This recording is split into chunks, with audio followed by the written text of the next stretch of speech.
The flames roared like a beast set loose from hell, lighting up the sleepy town of Breakers Ridge in a furious blaze. Smoke twisted in the sky, curling above the hills like a funeral shroud. The Whitmore house, once the modest pride of Main Street, was a collapsing inferno.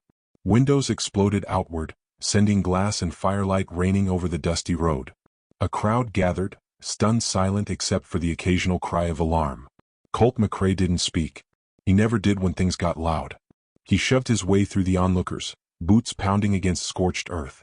A blur of movement and ash, he barely heard the mayor's shouting, the preacher's praying, or the blacksmith's call for a water bucket. He'd seen enough fires to know when water didn't matter. He squinted through the smoke, pulling a bandana over his mouth. Someone was still inside. The front door collapsed inward. Without hesitation, Colt kicked through the frame and vanished into the blaze. Inside, heat wrapped around him like a vice. Floorboards groaned. A staircase, half-eaten by fire, cracked overhead. His eyes watered, but he pressed forward, one arm shielding his face, the other brushing blindly through the smoke-choked air. He found her in what had once been the parlor, slumped against an overturned desk, her hand outstretched as though trying to crawl. Her hair was a tangle of soot and embers. Her skin was pale against the firelight. She was still breathing. He crouched, scooped her into his arms. She was lighter than he expected. Fragile even. A fallen portrait crashed behind them as he turned. The wall gave a groan of warning. The roof came down just as Colt burst through the back door. He fell to his knees in the dirt with the woman still in his arms. Around them, the house gave one final scream of fire and splintered wood, then collapsed in on itself, sending sparks into the dark sky like dying stars. "Is she alive?" someone asked. Colt didn't answer. His hand moved to her throat, searching. A faint pulse. He turned to the doctor already pushing through the crowd. "She needs air," he said, voice hoarse. The doctor took her and the others fell back. No cheers. No applause. Just the collective hush of people witnessing something they didn't quite understand. Colt stood, brushing soot from his coat. His hat was gone. His eyes, usually cold as January rivers, flicked once more to the woman on the ground. Then he turned and walked away. By morning, the town was thick with gossip. Clara Whitmore, schoolteacher, outsider, mystery, had barely escaped with her life. They said it was a miracle she lived. They said the sheriff had charged into the fire like a madman. They whispered about curses and angels, vengeance and fate. Colt ignored it all. He sat alone in his office, a bottle of rye untouched at his elbow, the brim of a new hat pulled low over his brow. The fire hadn't been natural. He'd seen the signs. Accelerant. Scorch patterns that didn't match. And there was something else, something he hadn't mentioned to anyone. A small, half-melted medallion near the hearth. A strange marking he hadn't recognized. He turned the object over in his hand now, feeling the edges press into his calloused palm. Something about it unsettled him, and Colt McCrae wasn't easily unsettled. A knock rattled the office door. "Come in," he called. It was the doctor's apprentice, a boy too green to shave, wringing his hands like he'd stolen something. "She's awake," the boy said. "Miss Whitmore. She's a skin for you." Colt rose without a word. He found her in the infirmary's back room, propped up on a thin cot, wrapped in linen and silence. Her eyes were sharp despite the bandage on her temple. Burned edges of hair curled against her cheek. When she saw him, she didn't smile. "So," she said, her voice rasping, "you're the hero." "I'm the sheriff," he replied, leaning against the doorframe. She arched a brow. "And that makes you obligated to drag unconscious women from burning buildings?" He crossed his arms. "I don't believe in obligation. You were breathing. That was enough." Clara studied him, something flickering in her eyes. "You think it was an accident?" Colt shook his head once. "Don't you?" "No," her voice dropped. "They found me. I don't know how, but they did." Colt stepped forward. "Who?" She hesitated. Looked away. "Does it matter?" "It does if they're still here. They won't stop until I'm dead." Colt didn't blink. "Start talking." She studied him again, searching for something. "You always like being the one in control?" He said nothing. She sighed, sitting up straighter, wincing as she moved. "I came to Breakers Ridge to hide. I thought it was small enough, quiet enough. I was wrong." "From who?" She looked him dead in the eyes. "The Garrison family." A beat passed. Colt's jaw tensed. "I know the name," he said quietly. "I figured you would. They're a long way from here." Clara nodded. "Distance doesn't mean much when you betray men like that. You ran off with something?" "No." I ran off with someone. Colt waited. My sister, she added. Colt exhaled through his nose. They come after her too? Probably. But they'll come for me first. He studied her a moment longer, then turned on his heel. Before he reached the door, she spoke again. You've got a scar on your hand. He looked down, unconsciously flexing the palm. Yeah. Fire? Different one. He didn't elaborate. Later that afternoon, Colt returned to the ruins. The ashes were still warm. He crouched beside the collapsed frame and sifted through blackened remains. The town had moved on already, busy with daily life, pretending things like this didn't happen here. But Colt knew better. Violence had a way of bleeding into quiet places. The medallion in his pocket felt heavier now. By sunset, Clara had left the infirmary against the doctor's orders and was sitting on the edge of the town well, staring at the hills. When Colt approached, she didn't turn. You always walk like thunder, she said. You always talk like you've been waiting to die. She glanced at him then, her eyes not soft but not hard either. Maybe I have. He sat on the edge of the well beside her. The silence between them was brittle but honest. I lost my family in a fire, he said. 2 years ago. Lightning struck the barn. My wife and boy were inside. Clara didn't speak. He didn't expect her to. I don't talk about it, he added. Don't like remembering. But today. I reminded you, she said. No, he said. You didn't scream. You didn't cry. You fought. Her eyes shimmered, but she didn't look away. I've had a long time to learn how. Colt pulled something from his coat. The medallion. She took it, eyes widening slightly. They wear these, she said. All the garrisons. It's a family sigil. Then they left it behind on purpose, Colt said. To let you know they were here. Clara nodded, gripping the medallion tight. They don't make threats. They make promises. Colt stood. You're not going anywhere. She blinked. Excuse me? You'll stay where I can keep an eye on you. Your cabin?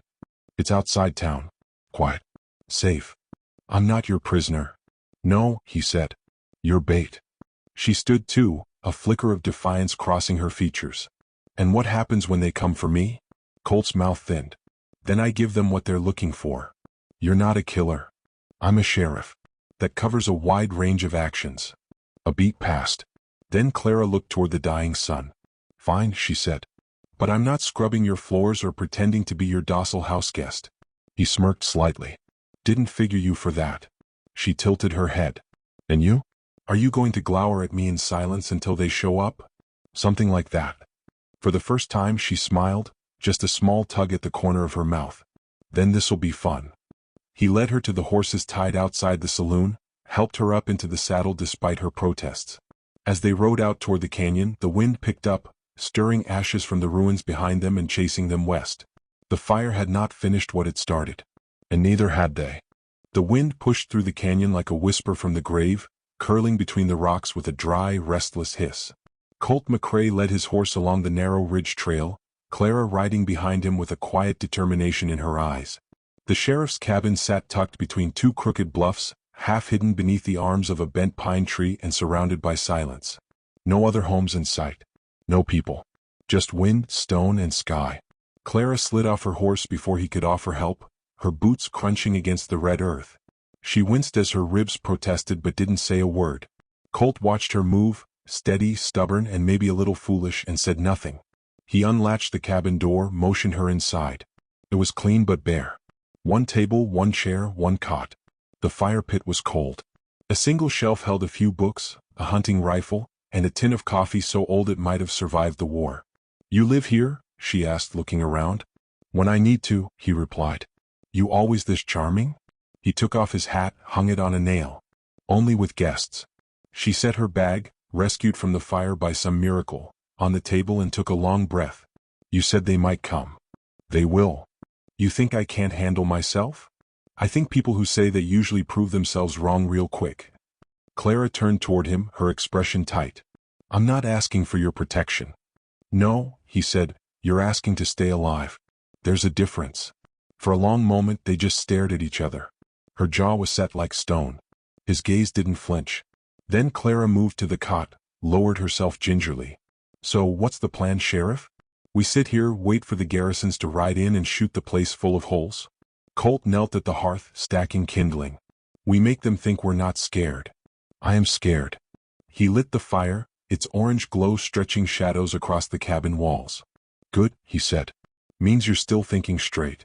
They ate in silence, jerky, beans and black coffee thick enough to stain teeth. Clara wrinkled her nose after one sip. God help me, she muttered. This is worse than the fire. Colt didn't smile, but something in his eyes shifted, just barely. When she caught the flicker of amusement, she leaned forward, elbows on the table.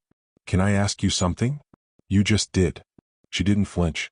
Why'd you really come into that burning house? He met her gaze. Because you were still breathing. That's not an answer. It's the only one I've got. Clara didn't press further, though her thoughts clearly ran deeper than her words. She leaned back, staring into the flames. He watched her a moment, trying not to see the resemblance she bore to someone else, his wife, Ellen. Not in face or voice, but in spirit. In the way she wouldn't back down. It rattled him more than he'd admit. That night, Colt took the floor while Clara lay stiff in the cot, wrapped in a blanket. Moonlight spilled through the cracks in the shutters, silver and cold. Neither of them slept much. By dawn he was already outside, checking the perimeter. Tracks, small ones. No sign of horses, but something had moved near the cabin. He crouched low, fingertips brushing a broken twig. When he came back in, Clara was already dressed and sharpening a kitchen knife with unnecessary vigor. You expecting to get something? He asked. She didn't look up. Just keeping my hands busy. He poured coffee. I saw tracks. No horses. Too light for a man. A scout. Maybe. She stood, all energy now. Then we need to ride out. He didn't answer immediately. If they're watching, they'll follow. She raised a brow. That's the idea. They rode to the trading post on the outskirts of town, a shack nailed together by bad luck and rusty nails. Colt's friend, an old trapper named Briggs, ran it. He was missing half a finger and all his patience. Colt, Briggs grunted, squinting at Clara. You finally took a bride? She's not my bride, Colt muttered. Not yet, Clara said with a faint smirk. Briggs barked a laugh. She's got more spirit than you deserve. Colt grabbed ammunition off the shelf. Need supplies. You seen any strangers come through? Briggs nodded toward the north ridge. Saw 2 riders yesterday. Didn't stop to chat. They looked like trouble trying to play dress-up. Colt exchanged a glance with Clara. She nodded. Sounds like garrison men.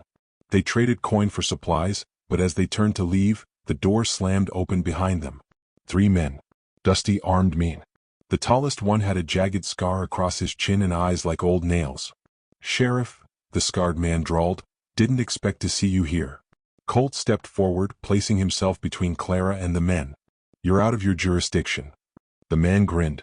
Ain't got one. We're just traveling. Heard someone needed help, finned in, a runaway. Clara stepped beside Colt. Well, keep looking. The man's eyes narrowed. You've got a mouth on you, lady. Colt's voice went flat. Back off. The silence thickened. Guns stayed holstered, but hands twitched. Briggs stepped out from behind the counter, cocking a shotgun that had seen more action than sense. You boys planning to buy something or bleed? The standoff held for 3 heartbeats, then the scarred man chuckled. We'll be seeing you real soon. He tipped his hat and walked out. The others followed. Clara let out a slow breath. That was too easy. They're testing us, Colt said. Seeing if we're scared. She looked up at him. Are we? I'm not. Don't know about you. Terrified, she said, but hiding it well. That night back at the cabin, neither of them spoke much. The quiet between them was no longer awkward. It was tense, charged. Clara sat by the fire with the medallion in her hand, thumb brushing the engraved G like she was trying to erase it. My sister's name is Rosalie, she said suddenly. She's younger, smarter, prettier. She doesn't know how to lie, which means she doesn't know how to survive. Colt watched her from the table. Where is she? I don't know. I put her on a train east with a false name and a few dollars. Thought I was buying time. You think the garrisons found her? Clara's face crumpled just briefly. If they did, she's as good as dead. Colt stood. They won't get that far. You say that like you can stop it. I can. She stared at him, defiance mixing with something else. Hope, maybe. You talk like a man who's already lost too much. He didn't respond. He didn't have to. In the early hours before dawn, gunfire shattered the silence. Colt was on his feet in seconds, revolver in hand. Clara dove behind the table as bullets tore through the front window. Wood splintered. Glass rained down. Smoke from the hearth mixed with the gunpowder and dust. 3 of them, Colt called out, returning fire. Circle the back. Clara grabbed the second rifle, crouched near the door. You know how to shoot? He asked. Better than you. They moved like they'd done this before. Colt flanked left. Clara took the right. When one of the men rushed the porch, she fired and dropped him with a clean shot to the leg. He screamed and crawled, but she didn't flinch. Another man appeared from behind the barn. Colt took him down in 2 shots, fast and clean. The third tried to flee on horseback.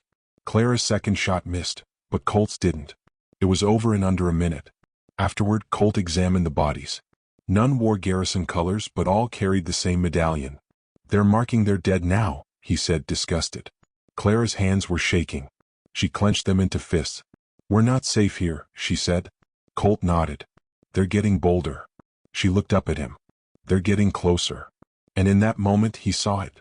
The fire behind her eyes, the same fire that had nearly taken her life. It hadn't dimmed. It had sharpened. Clara Whitmore wasn't just a woman on the run. She was bait, yes, but she was also a weapon. And maybe, just maybe, she'd been waiting for someone who knew how to aim her. He turned toward the horses. We ride at first light. We make them come to us. She stood. Where to? The canyon pass. High ground. One way in. We let them think they've won.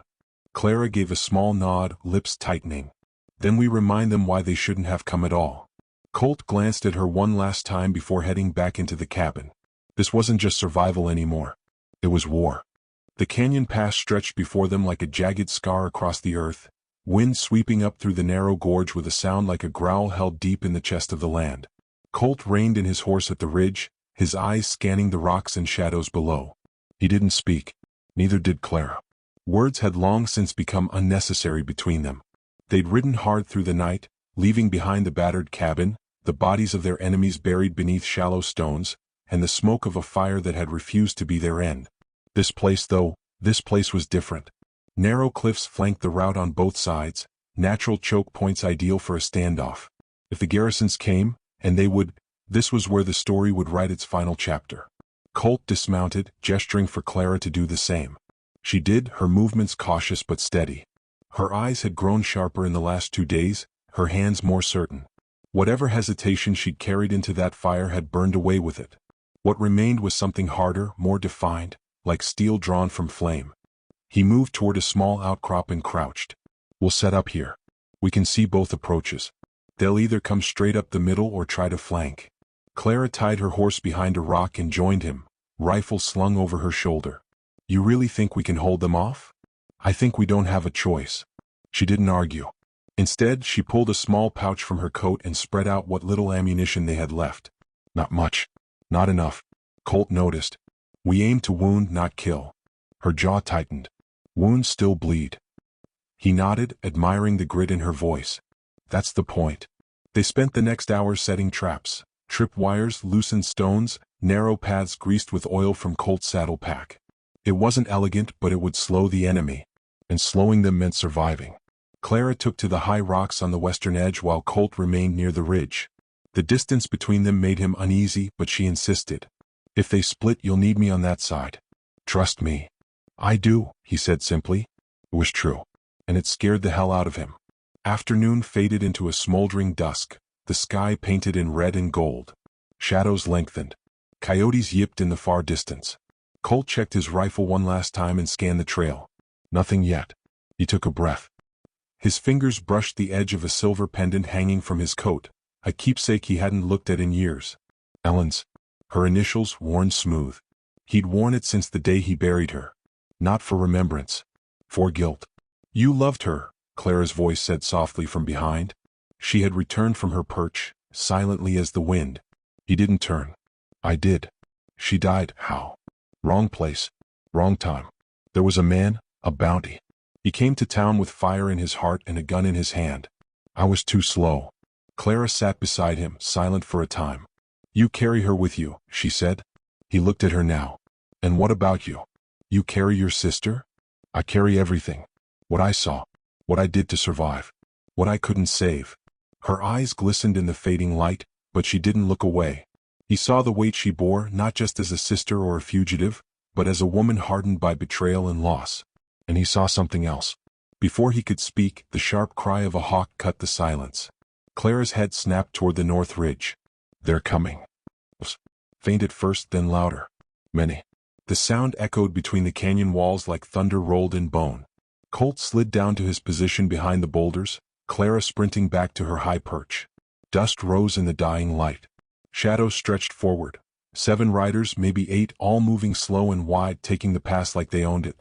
Colt's jaw clenched. Garrison had come. The lead rider wore a long gray coat and a black hat, his horse pale and powerful. Colt recognized him instantly, Jonas Garrison, the family's youngest enforcer. Sharp-eyed and cruel, with a taste for making things personal. They didn't call out. No warning. No negotiations. The first shot came from Clara. One of the riders pitched backward off his saddle, his scream echoing across the rocks. Chaos erupted. Gunfire cracked like lightning. Horses reared. The canyon roared with violence. Colt picked off 2 from his side, then ducked low as bullets shattered rock above his head. Clara moved like a ghost across the ridge, never staying still, always one step ahead. Her shots were precise, deliberate. They fought with desperation, every bullet a prayer, every second a heartbeat stolen from the grave. Then the tide shifted. 2 riders split off and looped around the east. One slipped past the oil-slicked path, though the other wasn't so lucky. His horse fell hard, rolling, screaming. But the first man got through. Clara saw him too late. The rider dismounted below her position, climbing the rocks like a spider. She turned, rifle raised, but he was fast. Faster than she expected. Colt saw it from below and fired, but the shot missed. The man lunged, tackling Clara against the stone. They struggled, close, brutal. Her rifle fell. The man drew a knife, slashing. Colt climbed without thinking, adrenaline burning through his veins. By the time he reached the ledge, Clara had managed to get her knee into the attacker's gut, throwing him back. Colt's gun barked once. The man dropped lifeless. Clara clutched her side, blood seeping through her shirt. Colt caught her before she fell. "You all right?" he asked, voice sharp. "I've been worse," she said through gritted teeth. "We're not done yet." He helped her down the rocks, quickly patching the wound with what little cloth he had. Gunfire still rang out, but fainter now.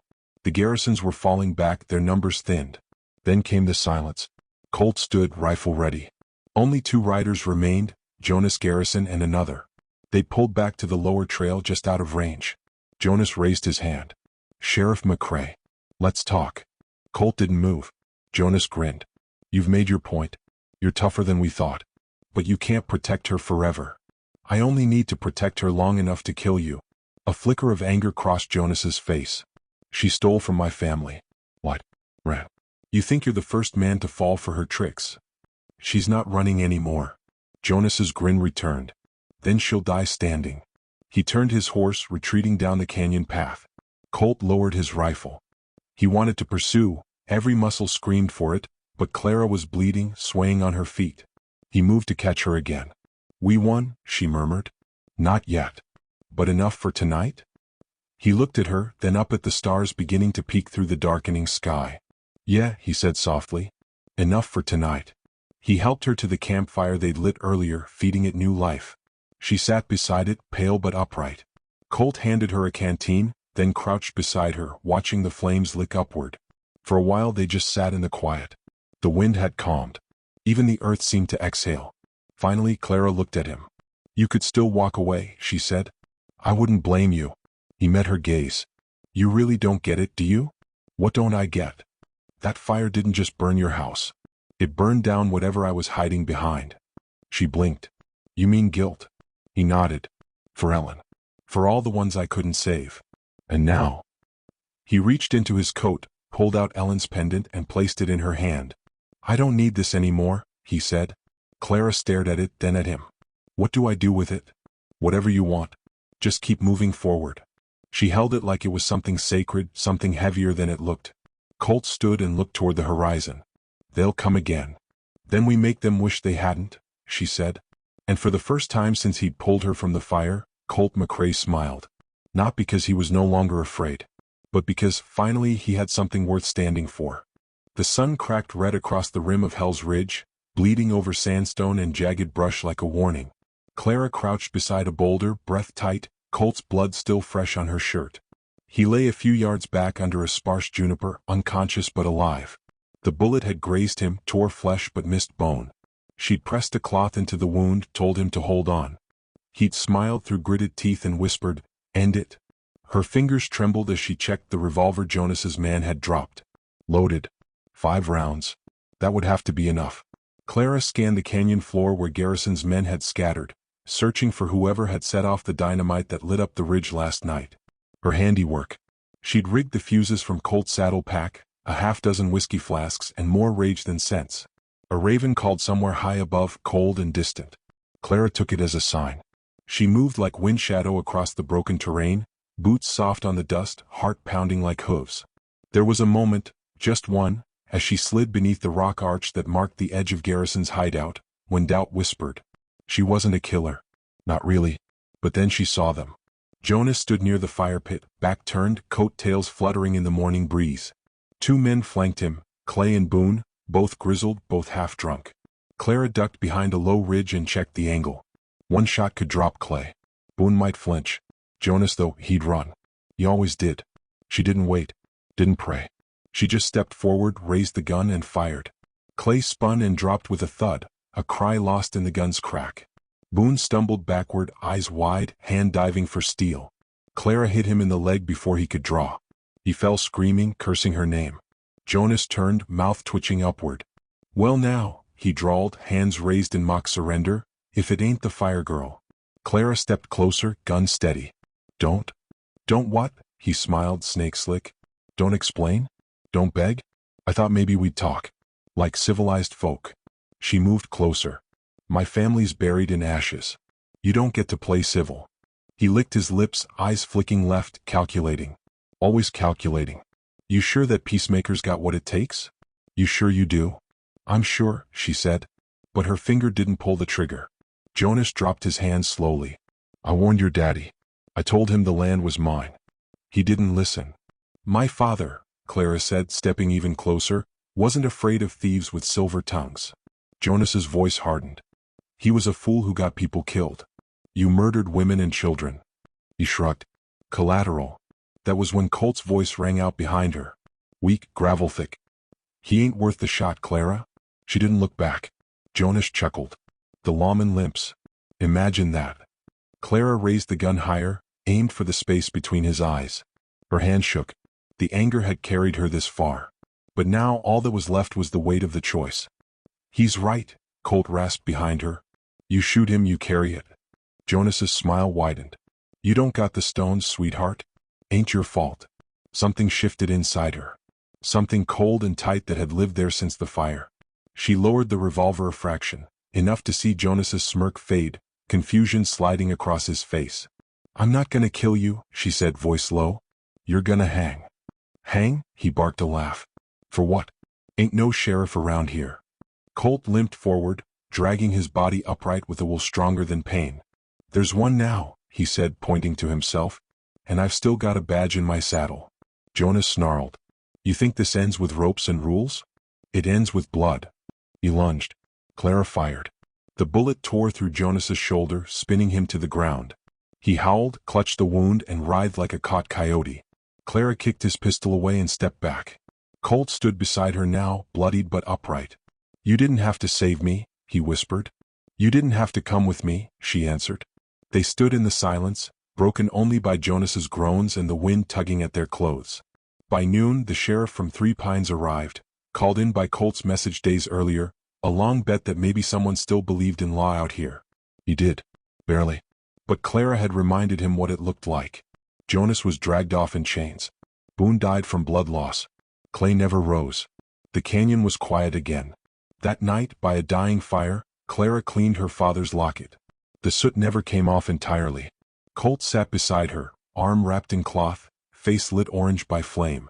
"Planning to go back to town?" he asked. She shook her head. "Not yet." "Then where?" She glanced up at the stars. "Where the ground's clean and the past can't follow." Colt looked at her, truly looked. "And what if I asked to ride with you?" She studied his face, creased, haunted, still stubborn. But the ice was gone from his eyes. "I'd say yes." He nodded once. "Then we ride at first light." The next morning the two of them rode out, side by side, dust rising behind them like smoke from a memory. Neither spoke. They didn't need to. They passed the ruins of Clara's cabin, blackened wood, scorched earth, a memory frozen in ash. She stopped, dismounted, walked alone to what remained of the porch. From her saddlebag she pulled the locket, now strung on a rawhide cord. She tied it to the splintered post that once held her door. "I'm not coming back," she whispered. "But I won't forget." When she turned, Colt was waiting, reins loose in one hand. "You okay?" he asked. "No," she replied. "But I will be." They rode on, the sky bleeding orange behind them, the ridge shrinking in the distance. Somewhere ahead there was more dust, more danger, and maybe, just maybe, something like peace. Neither of them looked back. Because some stories don't end with a kiss. Some end with a ride. And the road ahead.